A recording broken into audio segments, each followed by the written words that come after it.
So this is the diagrammatic explanation of the brachial plexus. First subdivision of the brachial plexus are the rami of brachial plexus. ठीक है, तो ये C5 to T1 जो है, ठीक है, from the ventral primary rami of the spinal nerves, ठीक है, are the rami of brachial plexus. These are the rami of the brachial plexus. Rami जो है वो फ्यूज़ करते हैं to form the trunk. C5 और C6 ने fuse किया और अपर ट्रंक ऑफ ब्रेकियल प्लेक्सस बनाई. ठीक है, C7 जो होती है, ठीक है, वो बनाती है middle trunk of the brachial plexus, और C8 और T1 के फ्यूजन से lower trunk of the brachial plexus बनते हैं. ठीक है, फिर ये जो Trunks of the brachial plexus होती हैं ये आगे डिवाइड हो जाती है into anterior and the posterior division. This is the anterior division of upper trunk, anterior division of middle trunk and anterior division of the lower trunk, and these are the posterior divisions of the upper middle and the lower trunk.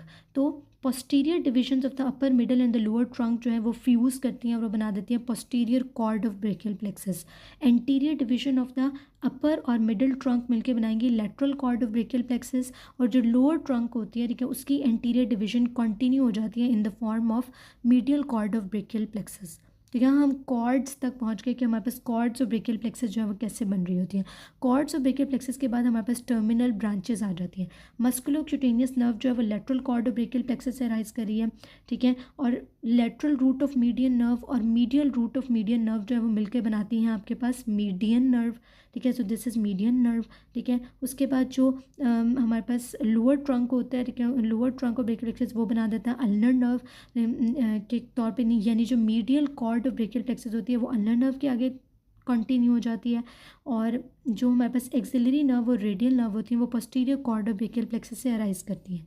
ठीक है, so these are the 5 terminal branches: musculocutaneous nerve from the lateral cord of brachial plexus, axillary और radial nerve from the posterior cord of brachial plexus. ठीक है, median nerve दोनों lateral और जो है वो medial cord से आ रही थी, क्योंकि lateral root of median nerve lateral cord से आती है, medial root of median nerve median cord से आती है. ये दोनों मिलकर जो है वो median nerve बना देती हैं, और ulnar nerve जो है वो हमारे पास medial root of जो है ना ये medial cord of brachial plexus से ulnar nerve जो है वो राइज करती है. So these are the 5 terminal branches. उसके अलावा अगर हम यहाँ पर देखें तो डायरेक्टली इन रेमाई से, इन रूट वैल्यूज से हमारी लॉन्ग थोरेसिक नर्व जो है वो राइज कर रही है. ठीक है, डायरेक्टली रूट वैल्यूज से लॉन्ग थोरेसिक नर्व राइज कर रही है. ठीक है, अपर ट्रंक ऑफ ब्रेकियल प्लेक्सस से यहाँ पर एक सुप्रास्कैपुलर नर्व जो है वो राइज कर रही होती है. ठीक है, और जो है ये posterior cord of brachial plexus जो है वो टोटल हमें 5 ब्रांचेस देती है. एक तो एक्सिलरी नर्व है, एक रेडियल नर्व है, upper subscapular nerve, thoracodorsal nerve and the lower subscapular nerve. और ये जो थोरैकोडोर्सल नर्व है, ठीक है, it arises from the posterior cord of brachial plexus, and this is a very important MCQ. ठीक है, ये हमारे पास फ्रीक्वेंटली पूछा गया कि thoracodorsal nerve is the branch of, तो ये posterior cord of brachial plexus से जो है वो अराइज करती है, posterior cord of brachial plexus से. ठीक है, so this is all about the diagram of the brachial plexus. Now we will discuss the injuries of the brachial plexus. Okay, so injuries of the brachial plexus जो होती है, लेकिन उनमें हमारे पास 2 injuries जो है वो मोस्ट इंपॉर्टेंट और मोस्ट फ्रीक्वेंटली रिपीट हो रही होती हैं, लेकिन इन द पास्ट पेपर्स इन्हीं से रिलेटेड हमारे पास MCQs आते हैं. The first injury is the Erb's palsy. ठीक है, या अर्ब्स डुशीन पाल्सी भी उसको हम कहते हैं. This is due to injury to the upper trunk of brachial plexus. Cervical level क्या होता है, C5 और C6 के लेवल पे इंजरी होती है. अपर ट्रंक जो था वो C5 और C6 रूट वैल्यूज़ के मिलने से बन रहा था, तो C5 और C6 सर्वाइकल लेवल पे अगर इंजरी होती है तो हमारे पास जो है ना वो अर्ब्स पाल्सी होती है. ठीक है, due to injury to the upper trunk of brachial plexus. Injury किस तरह की होती है, क्यों होती है, ये अब हम देखेंगे. इंजरी की डिस्क्रिप्शन क्या है, इंजरी जो है वो किस तरह हो रही होती है. Violent stretch between the head and the shoulder. ठीक है, हेड और शोल्डर के दरमियान जब वायलेंट स्ट्रेच होता है, ठीक है, तो उसकी वजह से जो है ये इंजरी होती है. ठीक है, नर्व डैमेज कौन कौन सी होती है, ठीक है, हमारे पास अर्ब्स पाल्सी के अंदर मस्कुलोक्यूटेनियस नर्व डैमेज होती है, और सुप्रास्कैपुलर नर्व डैमेज होती है, और एक्सिलरी नर्व जो है वो डैमेज होती है. ठीक है, मस्कुलोक्यूटेनियस नर्व के डैमेज होने की वजह से 2 मसल्स इफेक्ट हो रहे होते हैं, ठीक है, जो कि मस्कुलोक्यूटेनियस नर्व से सप्लाई होते हैं.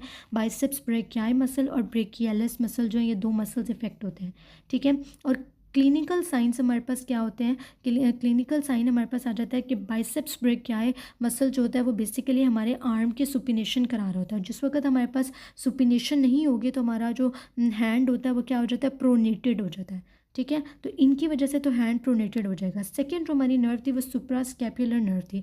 सुप्रास्कैपुलर नर्व सप्लाई करती है इंफ्रास्पाइनेटस मसल को, और इंफ्रास्पाइनेटस मसल जो है, ठीक है, वो हमारे आर्म को जो है वो लैटरली रोटेट कर रहा होता है, ठीक है। एक्सिलरी नर्व जो है वो सप्लाई करती है टीरीज माइनर मसल को, और टीरीज माइनर मसल भी हमारे आर्म का लैटरल रोटेटर होता है। तो अगर इनका डैमेज हो जाएगा तो हमारे पास क्या होगा, आर्म जो होगा वो मीडियली रोटेटेड हो जाएगा, ठीक है। तो क्लिनिकल साइन हमारे पास, या क्लिनिकल जो हमारे पास क्लिनिकली पेशेंट प्रेजेंट करता है वो क्या होता है, उसका आर्म मीडियली रोटेटेड होता है और हैंड जो है वो प्रोनेटेड होता है, इसको हम कहते हैं वेटर स्टिप हैंड, ठीक है। So this is Erb's palsy due to injury to the upper trunk of the brachial plexus, ठीक है। और इसमें से बहुत ज़्यादा एमसीक्यूज रिपीट हुए हैं, ठीक है। So this is very important. Second injury हमारे पास जो ब्रेकियल प्लेक्सस की है, that is most common is the Klumpke's paralysis, ठीक है। क्लम्पकीज पाल्सी, और ये क्यों होती है, due to injury to the lower trunk of brachial plexus.